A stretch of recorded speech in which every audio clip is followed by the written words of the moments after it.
Hello everyone, today we'll be learning about concept of financial planning and sources of financing.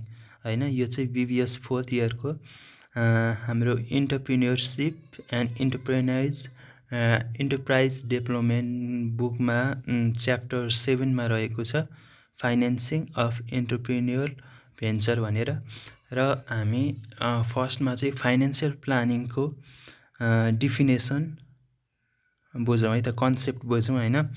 Financial planning भनेको चाहिँ दुईवटा word मिलेर बनेको छ। एउटा भनेको फाइनेन्शियल, अर्को प्लानिङ भनेको छ हैन।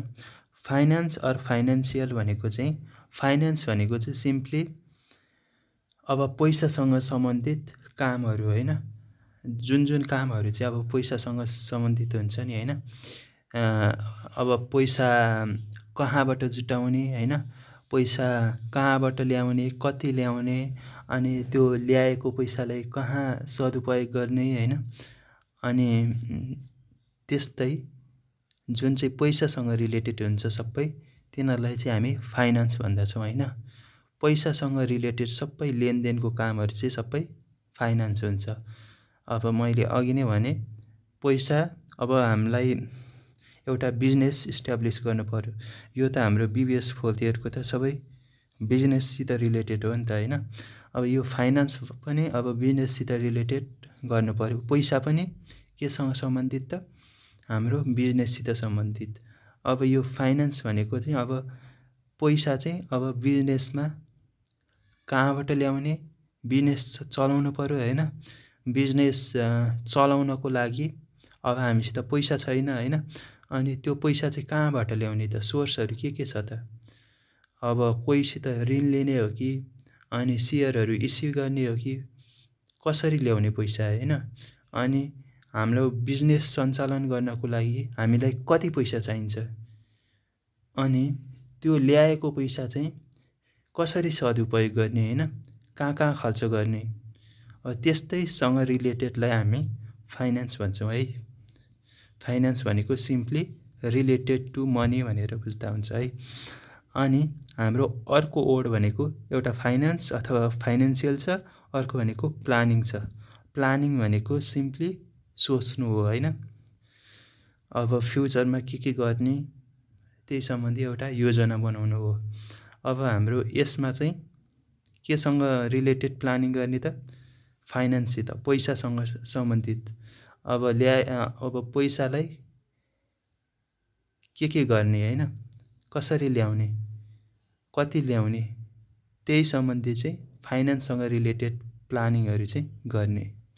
फाइनान्स अर पैसासँग सम्बन्धित सबै कामहरूको योजना बनाउने भनेपछि यो दुईटा वर्डबाट हाम्रो डिफिनेसन पनि भन्छ हैन। फाइनेन्शियल भनेको यो फाइनान्स पैसासँग सम्बन्धित, प्लानिङ भनेको योजना।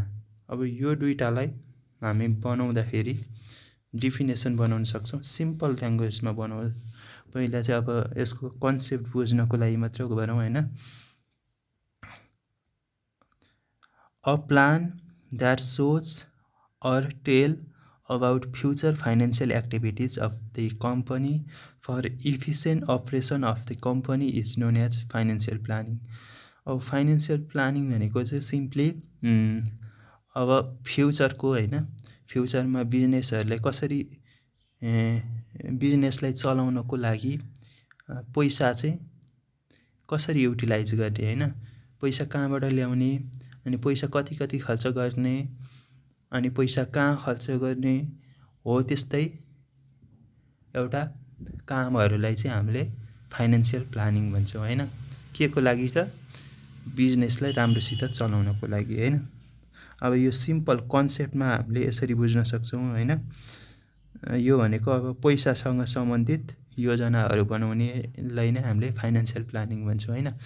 अब हामीले यो यही लेखेर त भएन नि त हैन। यो त हामीले आफैले बुझ्नको लागि त यो बनायौँ, तर इक्जाममा लेख्नको लागि चाहिँ अलि डिफ्रेन्ट स्टाइलले बनाउँ हैन।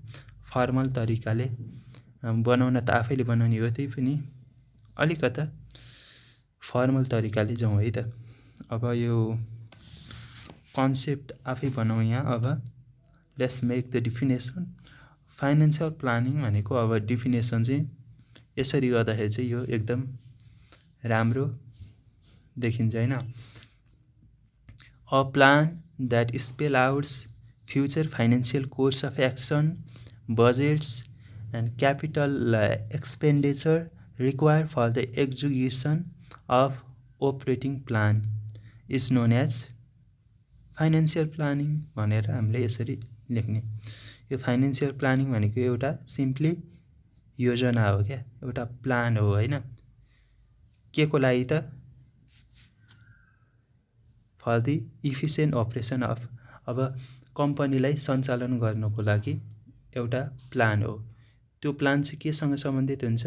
पैसासँग सम्बन्धित हुन्छ। अब यसमा हाम्रो यो डिफिनेसनमा मेन वर्डहरू चाहिँ के छ त? मेन वर्डहरू सम्झिनु पर्ने। यति वर्ड हामीले सम्झ्यौँ भने आफैले डिफिनेसन बनाउन पनि सक्छ हैन, अथवा यही सम्झे पनि एकदमै राम्रो हुन्छ हैन। यो चाहिँ एउटा प्लान हो अनि यो चाहिँ फ्युचरको एउटा प्लान हो क्या। फ्युचरमा पैसासँग रिलेटेड प्लान हो। Future financial course of action, अब फ्युचरमा चाहिँ कसरी अघि बढ्ने हैन। फ्युचरमा अब बिजनेस सञ्चालन गर्नको लागि पैसा कहाँबाट ल्याउने अनि पैसाको म्यानेजमेन्ट कसरी गर्ने हैन। यो चाहिँ अब फ्युचरको लागि प्लान बनाएको भन्नु पर्यो हैन। अनि फ्युचरको लागि प्लान अनि के को लागि त? For efficient operation of company. यही एउटा तीनवटा वर्ड जान्यो भने डिफिनेसन बनाउन सकिन्छ। एउटा प्लान अनि त्यो प्लान भनेको फ्युचरको लागि केसँग सम्बन्धित? पैसासँग सम्बन्धित, फाइनेन्स अथवा फाइनेन्सियलसँग सम्बन्धित। अनि के को लागि? For efficient operation of company है। यति लेखेपछि डिफिनेसन एकदम राम्रोसित बन्छ र हामीले यही डिफिनेसनबाट इम्पोर्टेन्सहरू पनि सजिलै बनाउन सक्छौँ है। अब इम्पोर्टेन्स भनेको त्यही मासतिरकै हाम्रो डिफिनेसनबाटै कन्सेप्टबाटै हामीले यो इम्पोर्टेन्स बनाउन सक्छौँ हैन। अब अघि नै भनेको जस्तै importance or need of financial planning भने माथिबाटै बजाउँ। यसमा चाहिँ हामीले अघि नै भन्यौँ, यहाँ फाइनेन्स भनेको हामीले के भन्यौँ?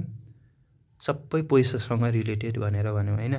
पैसा कहाँबाट ल्याउने हैन, पैसा कति ल्याउने अनि ल्याएको पैसालाई कहाँ खर्च गर्ने हैन, कसरी खर्च गर्ने, त्योसँग रिलेटेडलाई चाहिँ हामीले फाइनान्स भनेर भन्छौँ हैन।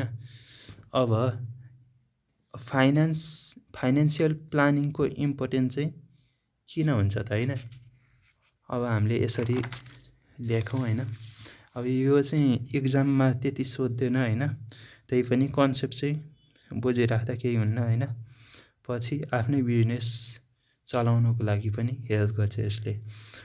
अब एउटा चाहिँ हाम्रो यो फाइनेन्ससित रिलेटेड भनेको, फाइनेन्स भनेको मैले के भने अघि न पैसासँग रिलेटेड भने सबै। कति पैसा उठाउने हैन, कहाँबाट ल्याउने। अब कति पैसा उठाउने हामीलाई थाहा भइसकेपछि अनि पैसा कहाँबाट ल्याउने थाहा भइसकेपछि त हामीलाई अभियसली हामीलाई कति पैसा हामीलाई चाहिन्छ हैन, कति पैसा हामीलाई आउँछ भन्ने त प्रोपरली थाहा हुन्छ नि हैन। त्यो थाहा हुन्छ। Ensure availability of required fund थाहा हुन्छ हैन। अनि fixing the most appropriate capital structure, अनि पुँजीको संरचना हैन, एउटामा इक्विटी कति राख्ने, डेब्ट कति राख्ने हैन, त्यो पनि हामीलाई यसैबाट थाहा हुन्छ। कति पैसा उठाउनेबाट यसै थाहा हुन्छ। अनि कति खर्च गर्ने अनि कहाँ खर्च गर्ने भनेर हाम्रो फाइनान्स रिलेटेड हुन्छ त्यसरी हैन। अब त्यसमा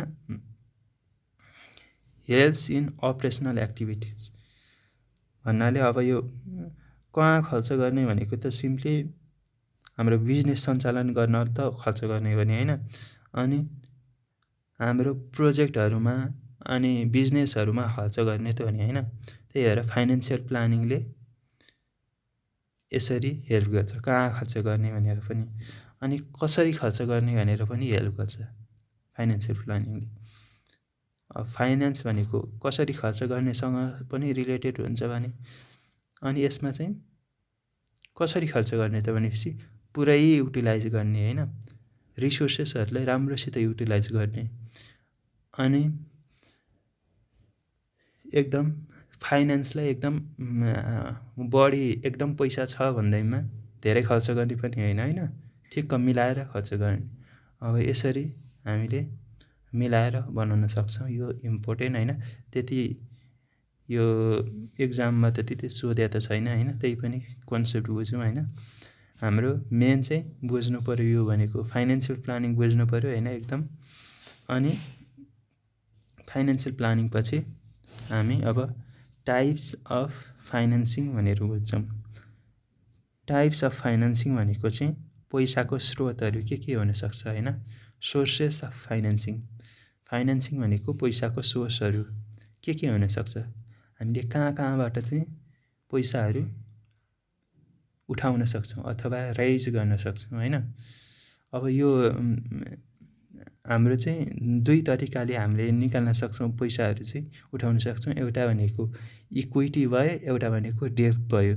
यो चाहिँ हाम्रो जेनरली मोर देन 1 इयर अथवा एकदम लामो समयको लागि हामीले यो पैसाहरू चाहिँ उठाउने गर्छौँ हैन। मोर देन 1 इयरको लागि अथवा 5 वर्ष 10 वर्ष धेरै वर्षको लागि उठाउने गर्छौँ। यसमा चाहिँ हाम्रो टाइप्स अफ फाइनेन्सिङमा कहाँबाट पैसा उठ्छ त एउटा इक्विटी भयो, एउटा डेब्ट फाइनेन्सिङ भयो हैन। अब इक्विटी फाइनेन्सिङ भनेको हाम्रो सेयर मार्केटसँग रिलेटेड हुन्छ हैन, सेयरसँग रिलेटेड हुन्छ हैन।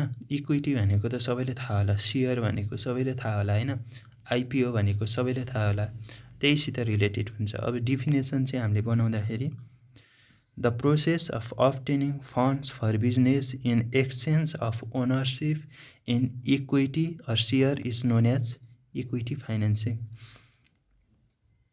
यो चाहिँ हाम्रो अब बिजनेसको लागि एउटा पैसा उठाउने हैन तरिका हो क्या। हामीले पैसा उठाउँछौँ, अनि पैसा हामीले लिए बापत हामीले अरूलाई के दिन्छौँ त, ओनरसिप दिन्छौँ हैन, कम्पनीको ओनरसिप दिन्छौँ। कम्पनीको ओनरसिप दिनु भनेको उनीहरूलाई पनि एउटा हकदार बनाउँछ क्या हैन, ओनर बनाउँछौँ उनीहरूलाई पनि हैन, साउ बनाउँछौँ क्या उनीहरूलाई पनि हैन। अब सेयरमा त सबै साउ नै हुन्छ हैन, सेयर मार्केटमा। अब मैले नोबेल ब्याङ्कको सेयर किने भने म पनि त्यसमा ओनर भएँ हैन, मेरो पनि ओनरसिप भयो। उनीहरूले पैसा पायो, मैले ओनरसिप पाएँ हैन। हो त्यही हो इक्विटी फाइनेन्सिङ भनेको। अब यसलाई मिलाएर लेख्दा डिफिनेसन यस्तो भन्न जान्छ, the process of obtaining funds for business in exchange of ownership in equities or share is known as equity financing भनेर हामीले गर्छौँ। अब यसको हाम्रो अब बिजनेसमा चाहिँ यो पनि बुझौँ, पुँजीको संरचना अर पैसा चाहिँ कसरी हामीले लगाएको हुन्छौँ त, हाम्रो अब पैसा कसरी बिजनेसमा कसरी लागेको हुन्छ क्या। एउटा चाहिँ अब हामीले कोहीबाट लोन लिएर हामीले बिजनेसमा पैसा लगाएको हुनसक्छ, अथवा हामीले सेयरहरू इस्यु गरेर पैसा जम्मा उठाएको हुनसक्छ हैन। अनि के तरिकाले चाहिँ बनेको हुन्छ त, त्यसलाई नै हामीले क्यापिटल स्ट्रक्चर भन्छौँ हैन। अनि यसमा चाहिँ क्यापिटल स्ट्रक्चरमा चाहिँ इक्विटी भनेको चाहिँ एकदमै मोस्ट इम्पोर्टेन्ट कम्पोनेन्ट हो क्या। अब हाम्रो बिजनेस जति ठुलो हुँदै जान्छ हैन, त्यति हामीलाई इक्विटीको एकदम आवश्यक पर्छ क्या। किनभने इक्विटीले चाहिँ हामीलाई एकदमै ठुलो मात्रामा पैसाहरू उठाउन मद्दत गर्छ। जस्तै सेयर मार्केटले हैन धेरै नै ठुलो पैसा हामीलाई रेज गर्नलाई हेल्प गर्छ हैन। अनि हामीलाई यहाँ अब उनीहरूले चाहिँ मान्छेहरूले कम्पनीमा इन्भेस्ट गर्छ हैन, इन्भेस्ट गरे बापत तिनीहरूले के पाउँछ त, तिनीहरूले चाहिँ डिभिडेन्ड पाउला हैन, त्यो क्यास डिभिडेन्ड पनि हुनसक्छ, बोनस डिभिडेन्ड हुनसक्छ होइन। अनि तिनीहरूले अब सेयर बेचिसकेपछि क्यापिटल गेन पाउला होइन। त्यसरी चाहिँ उनीहरूलाई फाइदा हुन्छ अथवा हामीलाई फाइदा हुन्छ। अब इक्विटी फाइनेन्सिङको हामीले डेफिनेसन त बुझिहाल्यौँ। अब यसको सोर्सेस चाहिँ के हो त होइन, यसको स्रोतहरू के हुन्छ त इक्विटी फाइनेन्सिङमा। हाम्रो जेनरली 3वटा सोर्स छ सोर्सेस अफ इक्विटी फाइनेन्सिङमा। एउटा एन्जल इन्भेस्टर भन्ने छ होइन, यो चाहिँ जेनरली प्राइभेट कम्पनीहरूमा हुन्छ होइन, यो एन्जल इन्भेस्टर र भेन्चर क्यापिटल भन्ने चाहिँ होइन। अनि यो एन्जल इन्भेस्टर भनेको चाहिँ एउटा पर्सन भन्न सक्छौँ हामीले, पर्सन हो होइन, एकदम धनी मान्छे हो, एकदम एजुकेटेड मान्छे हो होइन। अनि एकदम शिक्षित मान्छे, एजुकेटेड मान्छे होइन। अनि बिजनेसमा उसको एक्सपिरियन्स एकदम अनुभव भएको मान्छेहरूलाई चाहिँ हामीले एन्जल इन्भेस्टर भन्न सक्छौँ। र एन्जल इन्भेस्टरले चाहिँ पैसा लगानी गरे बापत त्यसले चाहिँ एउटा ओनरसिप होइन, हकदार पाउँछ होइन, ओनरसिप पाउँछ र त्यसले चाहिँ पैसा चाहिँ इन्भेस्ट गर्छ। अब यो चाहिँ जेनरली मैले अघि नै भने जस्तै एउटा भेरी रिच हुन्छ, धेरै धनाढ्य अनि एजुकेटेड अनि एक्सपिरियन्स पनि भएको मान्छेहरू हुन्छ सक्छ। अनि यसबाट चाहिँ हामीले धेरै त होइन तर अलि थोरै पैसाहरूको स्रोत बन्न जान्छ। अब यसको इक्जाम्पल भनेको हाम्रो फ्रेन्डहरू, फ्यामिलीहरू हुनसक्छ होइन, साथीहरू, परिवारहरू हुनसक्छ। यसमा चाहिँ अब सेयरहरू चाहिँ प्राइभेट प्लेसमेन्टबाट दिइन्छ क्या, भनेपछि सेक्रेटली दिइन्छ होइन। एन्जल इन्भेस्टर भनेको एउटा सोर्स भयो। अर्को भनेको भेन्चर क्यापिटल, यो भनेको अघिनको एन्जल इन्भेस्टर भनेको चाहिँ एउटा इन्डिभिजुअल पर्सन भयो होइन। यसले चाहिँ मेनली चाहिँ स्टार्टअपहरूलाई चाहिँ हेल्प गर्छ क्या, जस चाहिँ अब नयाँ छ नि कम्पनीमा होइन, बिजनेसमा जो नयाँ छ होइन, तिनीहरूलाई चाहिँ हेल्प गर्छ। अब हेल्प त गर्छ तर तिनीहरूमा होइन राम्रो पोसिबिलिटी भएको कम्पनीमा मात्र इन्भेस्ट गर्छ, राम्रो फ्युचर भएको कम्पनीमा मात्र यिनीहरूले इन्भेस्ट गर्छ होइन। सुरुदेखि नै हेल्प गर्छ एन्जल इन्भेस्टरले चाहिँ।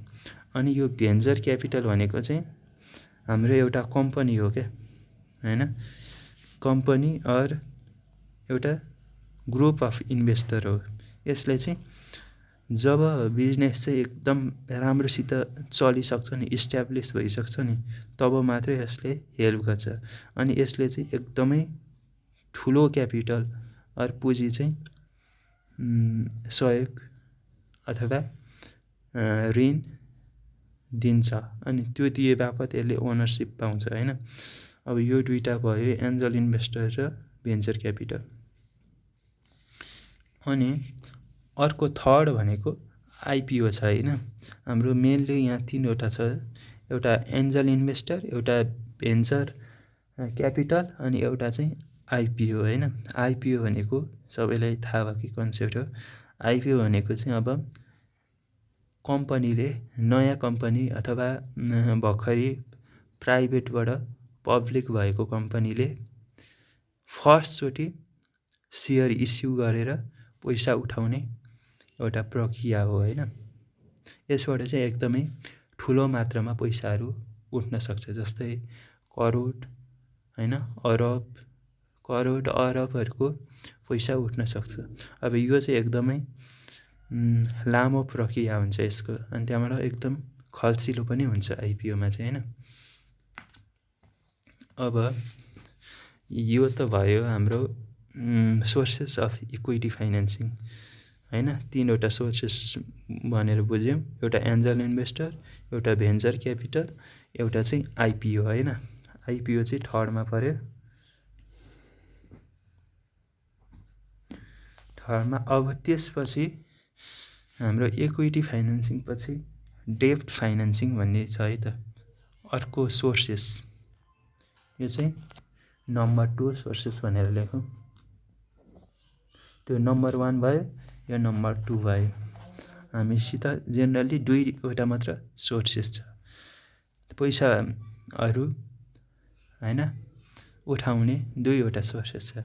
एउटा इक्विटी भयो, सेयरहरू जारी गरेर अथवा सेयरहरू कसैलाई दिएर हैन ओनरसिप दिएर हैन त्यसरी एक तरिकाले त्यसरी हामीले पैसा उठाउन सक्छौँ। अर्को तरिका भनेको डेब्ट फाइनेन्सिङ।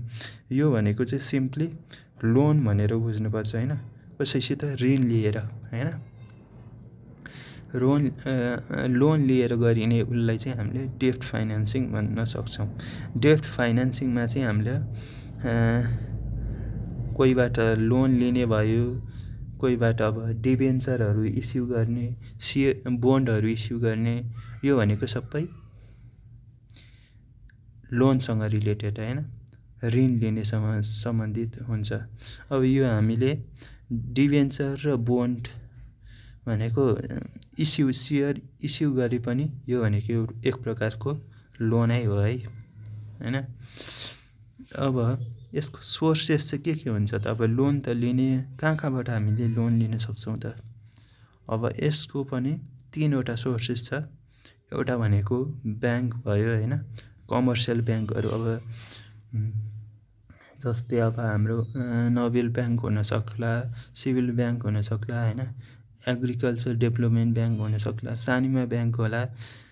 जुनै पनि ब्याङ्कबाट हामीले हाम्रो एकदम बिजनेस राम्रोसित चलेको छ भने हामीले लोन लिन सक्छौँ। तर ब्याङ्क लोन चाहिँ जेनरली अलिकति एक्सपेन्सिभ नै हुन्छ हैन। एउटा लोन हुन्छ ब्याङ्कबाट लोन लिने हुन्छ, कमर्सियल ब्याङ्कबाट, अनि एउटा भनेको प्राइभेट सोर्स, हामीले कुनै व्यक्तिबाट पनि लोन लिन सक्छौँ। जस्तै अब हाम्रो साथीहरू हुनसक्छ, अनि हाम्रो परिवार हैन, अथवा आफन्तहरू हुन सक्ला हैन, अथवा कोही चिनेको हुन सक्ला हैन, तिनीहरूबाट पनि हामीले एउटा ब्याजमा लोन लिन सक्छौँ। एउटा प्राइभेट सोर्सेस भयो, साथीभाइहरू उहरूबाट हैन।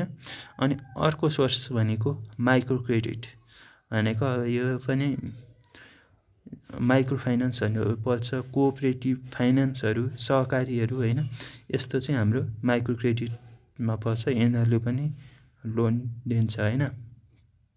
अब यो माइक्रो फाइनेन्सहरू चाहिँ जेनरली गाउँतिर अलिकता एकदम पिछडिएको अथवा विपन्न वर्गको मान्छेहरूलाई मात्र तिनीहरूले लोन दिन्छ र तिनीहरूको लाइफलाई चाहिँ अलिकता राम्रो बनाउँछ हैन, लिभिङ स्ट्यान्डर्ड रेज गर्छ। अब डेब्ट फाइनेन्सिङको हाम्रो यही 3वटा सोर्सेस भयो र यति नै हो। यसबाट हामीले यहाँ बुझ्यौँ हाम्रो सोर्सेस अफ पैसा कसरी उठाउने 2वटा सोर्सहरू चाहिँ। एउटा डेब्ट फाइनेन्सिङ, यसमा चाहिँ अब लोन लिएर हुन सक्दो रहेछ। एउटा भनेको चाहिँ इक्विटी फाइनेन्सिङ। इक्विटी फाइनेन्सिङ भनेर चाहिँ सेयरहरू कसैलाई दिएर, सेयरहरू दिनेमा हाम्रो एन्जल इन्भेस्टर कसैलाई सिक्रेटली सेयरहरू दिएर हैन गर्न सक्छ। यो चाहिँ जेनरली प्राइभेट कम्पनीले गर्छ, यो भेन्चर क्यापिटल हुनसक्छ। अनि जब कम्पनी पब्लिक बन्छ नि, पब्लिक बनिसकेपछि आइपिओहरू इस्यु गर्न सक्ला। हाम्रो इक्विटीमा यो भयो, डेब्टमा चाहिँ यही 3वटा सोर्स भयो र हामीले यसको कन्सेप्टहरू नि बुझ्यौँ। र फाइनेन्सियल प्लानिङ भनेको पनि राम्रोसित बुझ्यौँ भन्ने लागेको छ।